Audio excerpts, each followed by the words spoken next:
Yeah! Yeah! Are y'all ready? Are y'all ready? What? Yeah! Y'all ready to play some football? Just let's go! If you want it, you can get it. Let me know. Let me know. I'm about to...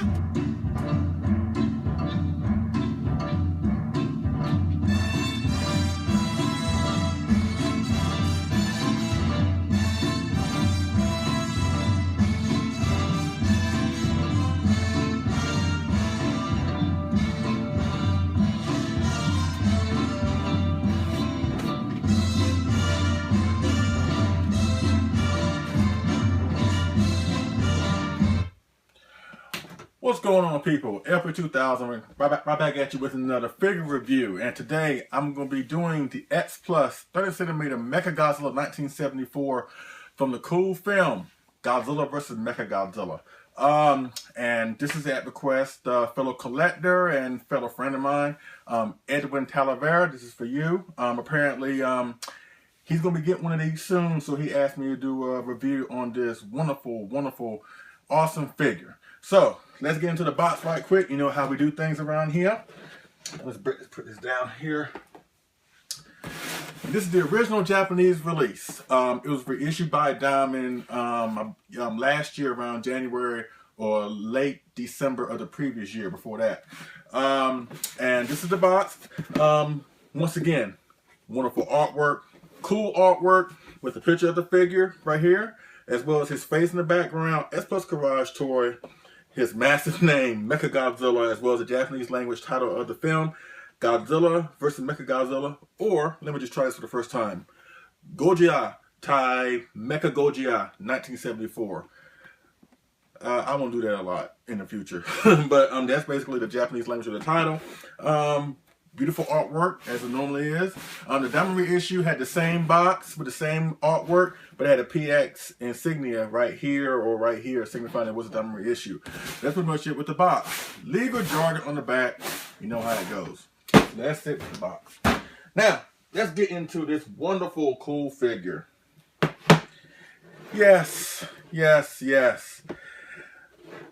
Mechagodzilla 1974, 30cm figure. Such an awesome piece. This was originally released in 2011.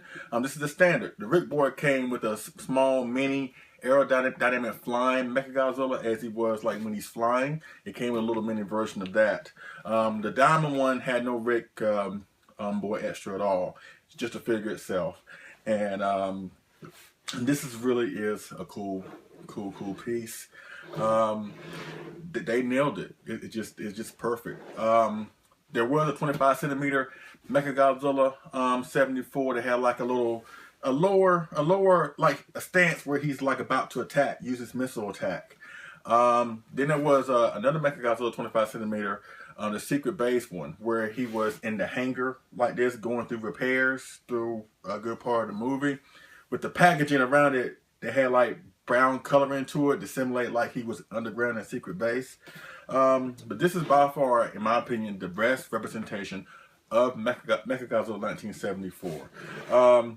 Paint job is superb with the dark silver, and it fluctuates in certain places. Like overall, it's the same type of silver with a little kind of glossy finish, just like the suit was in the film. But it gets kind of dark around the shot springs here, around his arms, his thighs, as well as his lower legs right here. But pretty much it's the same type of silver all the way around, with the yellow color right here on his main rivet here, above his energy beam plate here, and another yellow rivet right here. Speaking of the energy beam, this thing does supposed to pop out, but sometimes when it does pop out, sometimes the latch would just come completely off, so I don't want to take a chance of doing it here. But it does open to reveal the energy beam port where the robot used to slice mountains in half. So and that's a cool feature here. Let me see if I can try and get it. It's not cooperating, whatever. But the paint job, like I said, is superb with the redness of his insignia right here on his arm, as well as his ears. I believe that's his ears right here, the redness on his ears. The yellow, almost orange, amber look of the of his eyes, very, very nice. There's some redness here in his mouth where he would shoot like his little missiles out of his mouth here. The dorsal plates sculpted really, really well. The paint job is once again superb. It kind of gets dark at the tip of the plates, but it gets dark, but then again it kind of gets kind of lighter as you go towards the body here, as well as his tail here. Kind of dark silver right here, and basically they sculpted this figure so well that if you was to walk into a room and not look at it too hard, you would think they was actually made of metal, but it's made of vinyl. That's just a testament to the superb craftsmanship that X Plus brings to almost each and every figure that they produce. Same thing like with Sanda, the Gargantua, the brown Gargantua, or King Caesar. Since those kaijus have like hair on them, the way they sculpt the vinyl, you would think it was actually real hair on those kaijus. Mechagodzilla is no different. You would think this is like a real metal piece right here. With the rivets right here, bolts, everything about this figure is spot on. It really, really is. It comes with the base. Now, he can stand on his own without the base, but he does have a tendency to topple over. He has the Rodan issue where he would topple over. So basically, the base is there to support it. So I highly recommend if you get this figure, you find this figure, to keep the base. Because in my opinion, it's better to have it and not need it than need it and not have it. Like I said, it's there to support Mechagodzilla, and it gives him more size and more sheer size to the figure, and make him even taller, which I thoroughly enjoy. Yes, everything about this figure is really, really, really, really awesome. Really, really. I mean, when I first got it out of the box, I was just really impressed on how X Plus really just made this figure exactly like the suit. It's just, and you know what? I got to apologize. I'm going to apologize to Mechagodzilla. In my previous video about my top 10 X Plus list, he was going to make it up there. It came down between, he was going to be the number 10 spot. It came down between him and the Rip Boy Gigan, but I chose the Gigan over Mechagodzilla, and I'm so sorry, because I'm looking at this right now. Maybe he should have got the top 10 spot, or at least a spot on my top 10 period. I know Jim Jenkins out there will agree with me on this one. I'm sorry, Mecha G. You almost came close, but you know what? He's still an awesome figure. He really, really is. And even if he doesn't make it on my top 10, I'm sure he'll make it somebody else's out there somewhere. Because the sculpt, the paint, the detail, everything about this figure is absolutely perfect. It is exactly like it was in the film. Suit accurate? Yes. Paint accurate? Yes. Everything about this figure is perfect. And I highly recommend you pick it up. He does have some articulation, even more so than the regular normal X Plus figure, because he's a robot. He is given a lot of articulation. Not SH Monster Arts articulation wise, but he does have some articulation here. From his head, they can spin around. But I highly suggest if you do that, don't spin around too hard, because his head will pop off easily. So just don't apply too much pressure when you're doing that. His head moves, as well as his mouth moves. You can open and close it, obviously. His hands move, so you can give him a different expression when he's about to use his missile attack right here. His arms move. His feet move, his legs move, and his torso, his upper torso, it moves. So you can put so many different expressions with this figure, or so many different poses, excuse me, and it would just look awesome. It really, really would. Once again, X Plus has done an outstanding job with this figure. When it came out in 2011, it was easily snatched up, and I can understand why. And why it's been so sought after ever since. He's still out there now, more so the diamond reissue. As a matter of fact, let me bring up my diamond reissue figure. Here he is. Now this is the diamond reissue figure. Now, as you can see, he is a little bit different than the original one. Well, let me just explain. When I first got this figure, he had an issue. He had a deformed leg issue, where this leg right here was like twisted and contorted, and it made the figure kind of lean to the left a little bit, like he had the stanking leg. And what I did was basically just do just like when you heat the other figures up to insert the tails in.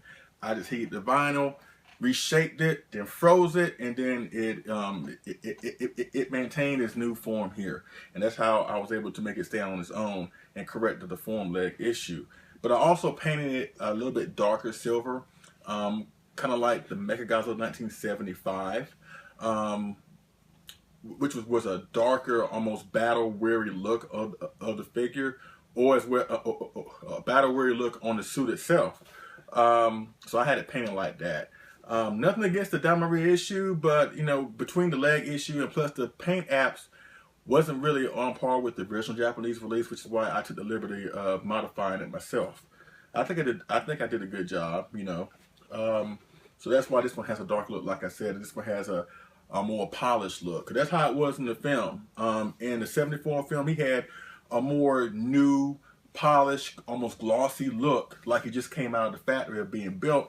In the 75 film, even though it was the same suit, it was still modified in a way. It has just minor differences between 74, but it had a more darker tone on the metal. It had, like I said, it looked more battle weary. It looked like it'd been through some things.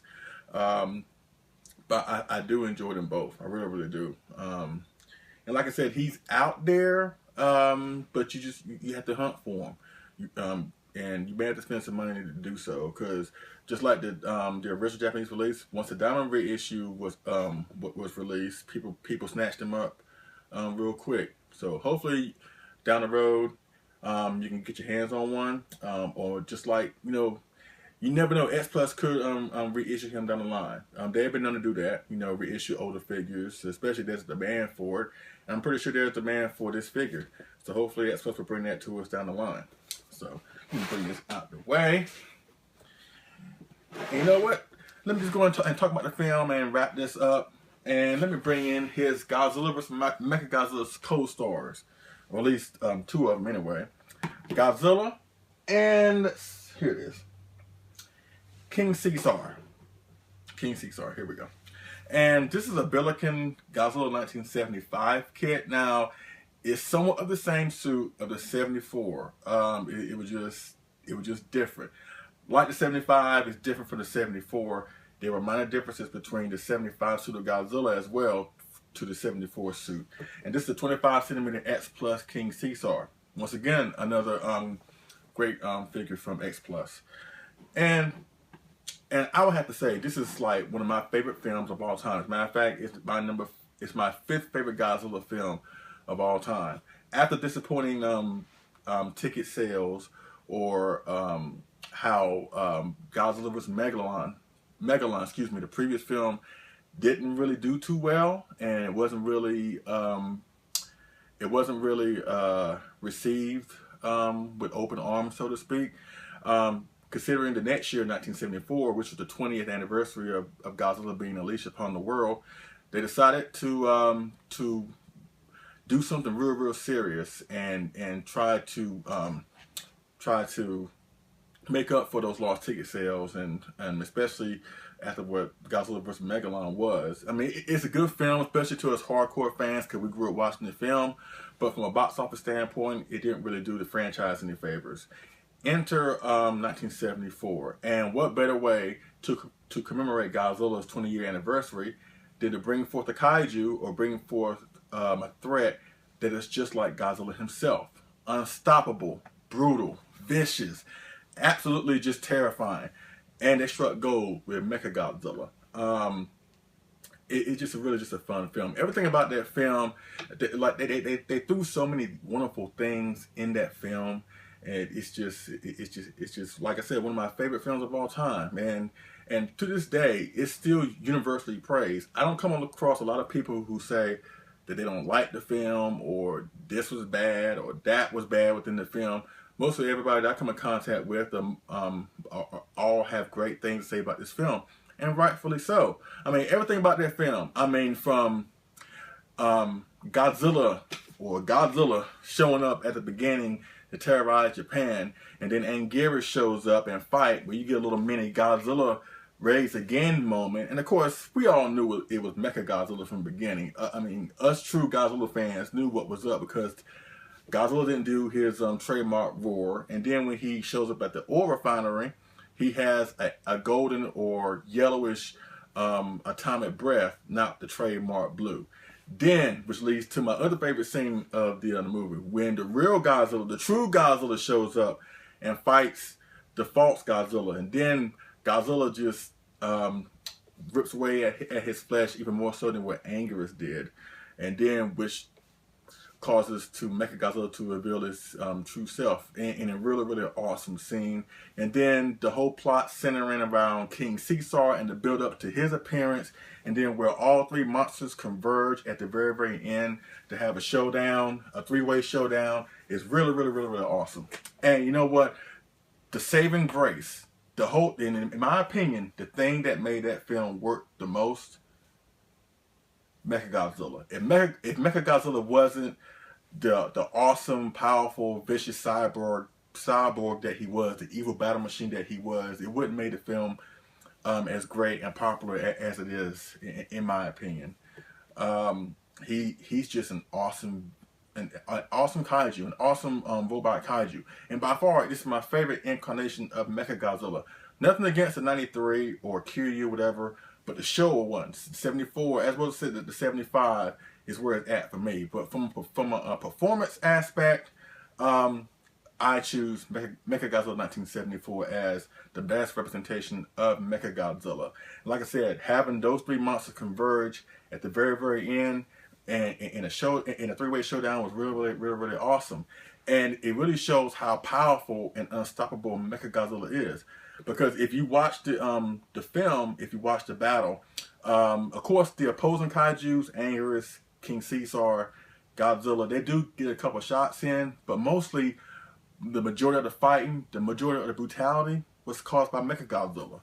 And basically at the very end, at the climatic battle, the way the Mechagodzilla is defeated is that, Godzilla used his newfound power, magnetism, and lured him to him, which caused him to be restrained, which caused King Caesar to come in, and they were able to jump him and use the numbers game to their advantage and take out Mechagodzilla, which proved his one weakness. With everything that Mechagodzilla is capable of doing, with all the weapons that he has, from the eyes, laser beams, from his rockets in his mouth, the hand missiles, the foot missiles, the knee missiles, the energy beam right here in his chest, like I said earlier, that can slice mountains in half. The one thing that Mechagodzilla, in my opinion, was unable to do was to really defend himself. Now he's good on the offense when the opposing kaiju is on the receiving end, but he's not good at defending himself or getting him out of situations. And it proved to be his downfall when it comes to close quarter combat. Once he was restrained, that was the beginning of the end of Mechagodzilla. But at the end of the day, it really proved and really showed how Mechagodzilla was a truly strong and really powerful opponent, worthy of the Godzilla name. If you're gonna have the name Mechagodzilla, you're gonna have to have all the prestige and everything that comes with the Godzilla name, and Mechagodzilla does have all that and then some. My only regret about the film is that maybe we didn't really get to see Mechagodzilla destroy a whole bunch of city property. When he did destroy city property, he was disguised as Godzilla, so we didn't really get to see Mecha-G destroy a whole bunch of property. Now we did see it in the next film, Terror Mechagodzilla, but then again, you can't really say that because he shared that time with Titanosaurus, and it wasn't like Mechagodzilla was nonstop using his weapons to destroy the city.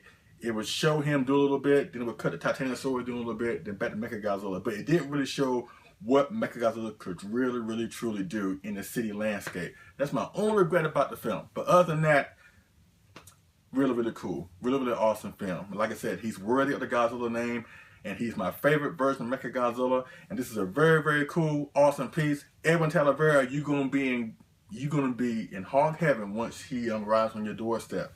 And as well as for anybody else who wants to pick up this wonderful figure of the X Plus 30cm Mechagodzilla 1974, you will not be disappointed. Like I said, he's kind of scarce right now, and if he is out there, he's going to be up there in price. So just, if you do find one, be prepared to spend some money, or maybe down the line, maybe X Plus will bring us another version of Mechagodzilla, or maybe reissue this one, maybe with light up eyes or something like that. But whenever the opportunity does arise for you to get your hands on this figure, do not pass it up. You will not be disappointed with the purchase. And that's pretty much it with my review of the Mechagodzilla 1974 30cm original Japanese release figure. If you have any questions or comments, holler me down in the comment section, or holler me on Facebook via Mark Calloway. Check out the Facebook groups I'm about to mention: Sci-Fi Labyrinth, the Godzilla Collectors Facebook group, the Kaiju Brotherhood, Toho Kaiju Union, as well as the X Plus Collectors Facebook group, as well as check out KaijuAddicts.com for all things X Plus. Alright, once again, this is for Edwin Talavera. I hope I made you proud, dude. And if anybody else has any requests about what you want to hear, or what you'd like for me to discuss, review, whatever, comment in the comment section, or hit me up on Facebook, Mark Calloway, and we go from there. Alright, so that's pretty much it. I thank y'all for watching. I appreciate it, and I will see y'all again on next figure and movie review. Alright, let's go.